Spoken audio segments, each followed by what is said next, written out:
Okay, welcome back. Yesterday's lesson, you were asked to do question 1 through to question 6 of the mechanical energy and power sheet that you have in front of you. We're now moving on from question 7 onward. You've just watched a video on me describing what is power. So I'm going to dispense with doing question 7, which is what is power and what are the 2 units of power. If you can please make sure that you do ask that, answer those questions. So let's go through some selected questions in this worksheet. So question 8, we're asked to calculate the following powers. Remember, when we are calculating powers, we have to calculate whether or not we are using in the formula, on the top of our formula for power, we are going to be using the change of energy. Is that change of energy, change of kinetic energy, or is it change of potential energy, or any other form of work?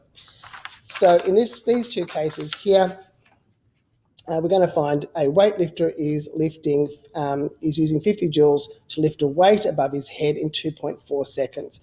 So here we don't have to calculate the change of gravitational potential. We are given it. And in the following question, we are given the amount of kinetic energy change. So let's just apply those two formulas. So before use, we're always going to, of course, use our formula. So write our formula down. So power is equal to the change of energy, which is delta E there, over time. So in 8A, our delta E would be 500 joules. And in 8B, it'll be 9,000 joules there. So this will be 500 divided by the time taken, which is 2.4 seconds. And remember, we have power as joules per second, so the top part must be in joules and the bottom part must be in seconds. Now, just calculating that, we get 500 divided by 2.4, and we have 208.3, correct to one decimal place, so it's 208.3 joules per second, or if you prefer, watts. So we'll go for both of those. In B, the only thing that is different is that in this time here, time is going to be given in minutes. So we have to firstly calculate that time. Excuse me, I've got a fly buzzing around my face. Time is going to be 30 minutes, so time would be 30 times 60, which is 1,800 seconds. So I'm not going to do that calculation because the only thing that will be different would be the top part here would be 9,000.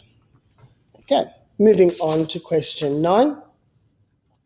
In question 9 here, we're asked that a 500 kilogram car accelerates from rest to 16 meters per second in 12 seconds. So this is our delta E in this case is a change of kinetic energy. And remember, when we are doing changes of kinetic energy, a delta K, it is always K final minus K initial. That is the change of kinetic energy. Remember, we can do work into a system or work can happen out of a system. So we can have negative work consequences here. So please make sure that you do put the final minus initial conditions for our K. If we're using kinetic energies, we know that we could use a half mv squared minus a half mu squared, where v is final velocity and u is initial, and that is factorable to a half mv squared minus u squared. If we are accelerating, as we did in this case, from rest, then u is 0. So let's just popping all of those values in. Our delta K is, it's a half. The mass of the car is 500 kilograms, and our velocity, our final velocity, is 16 squared minus initial velocity, which is 0 squared. Putting that into our calculator then, that is 0.5 times 500 times 16 squared, obviously because this is 0, and that would be 64,000 joules. Once I've calculated my delta K, I can now calculate my power. My power will be delta K over T, and this would be 64,000 over time, and this happens in 12 seconds.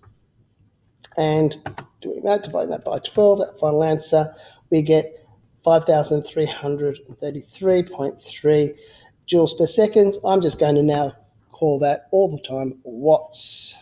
Okay, so that's A and B. That's A part, and there's the B part there of that question. Right, moving on to question 10 now. Remember, if you're having any problems with these, no problems, you just want to move on, just fast forward the video. That's question 10. Michelle is, just put the question in front of you so you can see what I'm doing with. Michelle's 65 kilograms, and she's running up a flight of stairs, and she's doing that in 8 seconds. And the distance between these floors is 3.8 meters. So this is very similar to the question I gave you or worked with you on the video on power. So the change of height here is 3.8, and the time taken for this to happen is 8 seconds. All right, so what we're going to do in this case here, we need to find our delta E. Our delta E in this case would be delta U.